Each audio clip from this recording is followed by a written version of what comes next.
All right, this is Gail. A little behind, but that's okay.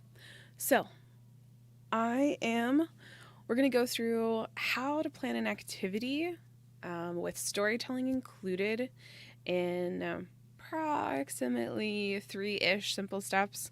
I was thinking through it more, it's really more like 5, but we're going to smash some things together, and it's really 3 steps. And the way I think about planning and activities and all of the things where we're creating program for others is that it's always keeping the person in mind, your audience in mind, essentially, just like with everything else we do with marketing or copywriting. But for the legacy recorder, it's really important to think about who you're working with, what they need, why they need it, and then how can you actually execute it in a way that is not complicated, not super complicated for you, and is potentially and is helpful. So, and constructive and fun, and trying to do all of those things, of course, is hard, of course, but it's really gives us a chance to have and create meaningful moments when we're looking at activities like things like bingo or other activities that maybe can grow tiresome or old or stale after a while. For some people in care facilities who have memory problems, maybe that doesn't happen. But we can always, when applicable, add a layer of storytelling to help add some depth. It can help care staff. Informed care plans, I've seen it do a lot of different things. It helps form friendships where maybe there weren't friendships before. And it's just getting people to talk about things in potentially a way they never have before, or talk about things they haven't talked about before. So you'll often hear about trips someone didn't share about before, or favorite foods or favorite activities, which can help you plan more activities. And those sorts of things. So as you're watching the replay, please feel free to put comments in and ask questions, and I will come back and I will, of course, respond. So we're going to do a little bit of an exercise. I am going to keep this video to about 10 to 15 minutes and work through these things. So this is like a kind of a workshopping moment. I'm going to type some things, and it'll be a little interactive-ish. So we're going to share a screen, and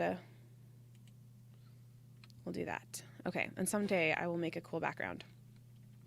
So the first thing to identify is that also to know that this is also in the Legacy Recorder community guide. So inside the book that I'll put a link to in the description is I've laid out everything you would need to think through, to talk about with your staff, everything that you would need to address to do a specific storytelling project, if that's something you're interested in, or you can adapt it to pretty much anything. So if you're doing other activities, you can adapt and integrate the storytelling on your own. So the very first thing you want to do is to identify who and why. So it's super important to know who you want to include. And in some cases, you might want to think about why you're doing it first.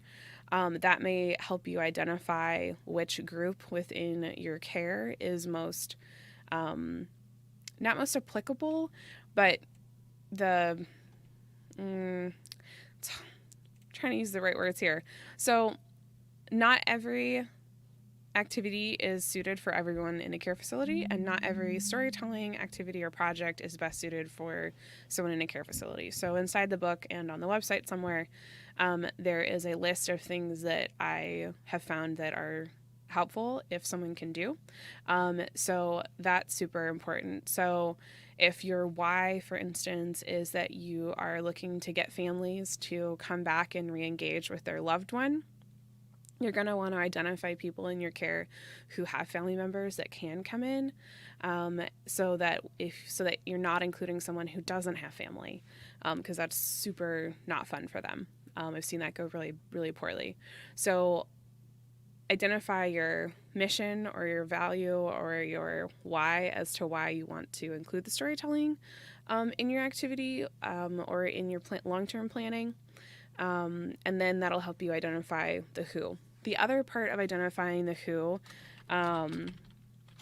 is their abilities, what they're interested in. There are many people who are not interested in telling their story.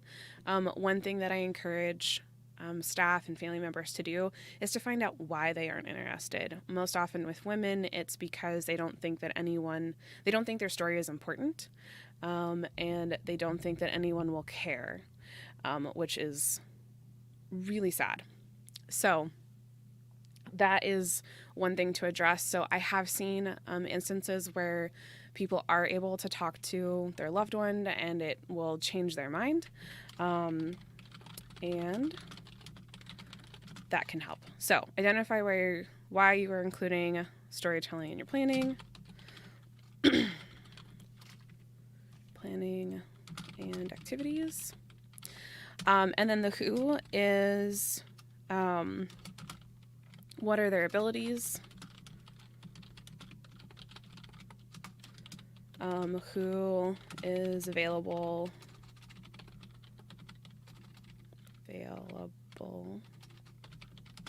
in their life, and also what they're interested in. That was the other thing I said, what they are interested in. So those things can help you start think about some of these next things we're going to work on. So you're going to notice I haven't said anything about what the actual activity is yet, because these things are important to determine what you can actually do without making your life harder. So where and with whom. So where in your facility, or where, like what venue, where in your facility and in what venue, where can you go, how much space do you have. That'll help you determine how many people you can support.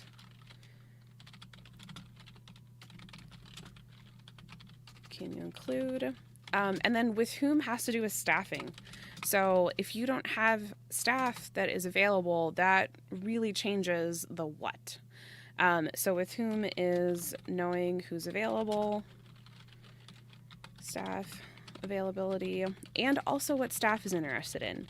So from a project management perspective and a human resources perspective, it's super important to, I think, have people do things that they enjoy doing. There's nothing worse than having to show up and do something you really don't want to do, especially when it's a little extra and it's not already in their job description. So knowing staff availability, and what they are excited about. So you can kind of think of this as an outline. If you were to outline this on a piece of paper and take notes, it could help you come up with a really, a pretty in-depth project plan by the time you're finished. So that's your where and with whom. And once you've determined what those things are, you can start looking at the what and the how. So the what is the, actual activity, based on your parameters above, based on identified parameters and limitations. And I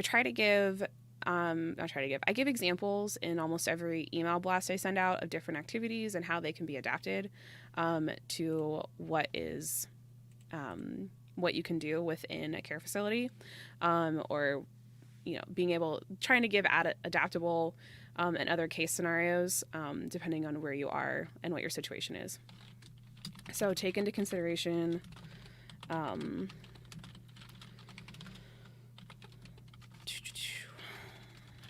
specific situation and story. I call them storytellers, so storyteller needs. So those are your patients, the ones you care for, possibly a family member. So you're also going to want to think about, can they hear? Is the space echoey?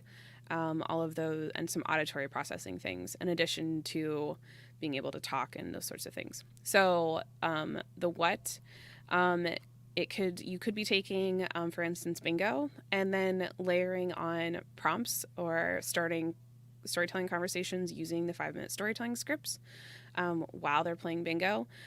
Or maybe when someone wins bingo, you ask a question, and and hopefully they give an answer. Again, that changes from group to group, if that works or not. So that's kind of some of the how. So how we layer in storytelling. This depends on group dynamics and interests. So those are just a couple ways you could layer it in. Now, if you're doing a craft, same thing. I think following and tracking people's emotions on their face and their body language can help you see if they're interested in talking, if they're enjoying the activity you're doing. You can maybe ask why they're enjoying it, and that can lead to other conversations.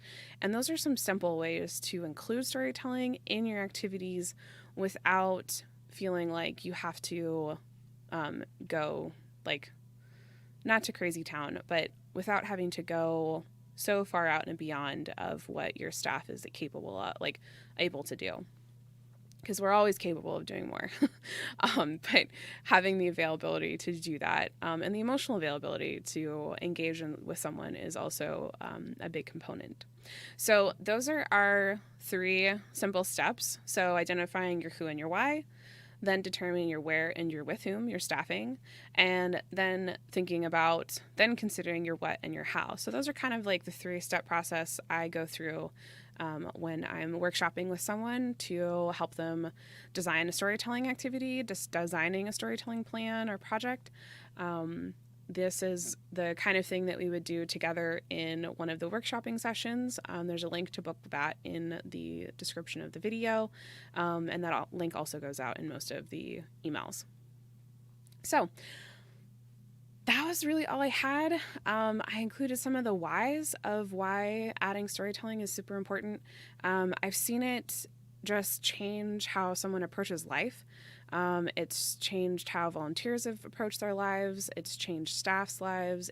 I've seen it help the storytellers find excitement in life again, and wanting to do more and be more and all of these things. And it's just a beautiful way to restore human dignity and create deeper connection. And it really can help change your care culture and your company culture. When we have time and we take the time to listen to each other and start storytelling moments, and giving someone the time and energy to let them know we see them as a human, really changes how everyone interacts with each other. And that's from the top down and from the bottom up. So I would highly encourage you, if the only thing you do is go check out the Legacy Recorder website, that's at www.thelegacyrecorder.com. Just go check that out. Take a moment to read, poke through a little bit. There's hundreds of pages of resources and free materials. And that's all I've got. So I hope this has helped you think through how you can include and integrate storytelling into your work, life, and play. And with that, I hope you have an incredibly wonderful day. And until I see you again, happy writing.